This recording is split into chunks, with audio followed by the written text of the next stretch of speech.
icyubahiro kuko ubukwe bwa Gihana na Cynthia. Ihangane, Cynthia ni nka murumuna wanjye. Nyuma y'inka njyewe nateguriye Cynthia impano nk'umugeni mwiza Imana yaduhaye, ikaduha umugeni utadushwaza, na Gihana ntiyadushwaje. Imana ibahundagazeho amahoro n'imigisha. Nasoma rwidinda hotanyi y'umukiro w'umugore cyitatire cya Mutabazi iro mugore dore umusore witatira gatera. Merci reka mbwira umubyeyi rimwe maze njye kwicara.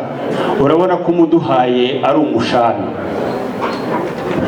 Mu minsi iri imbere tuzakwereka inkuyo y'iwacu. Mu gifaransa cyiza kimwe wibuka mwana wanjye Gihana. Reka Cynthia azabyibuhe deva deriyeri nushaka uzahihorere kugira ngo tuzabe twunguye umuryango. Urakoze. Urakabyara wabyaje umunani.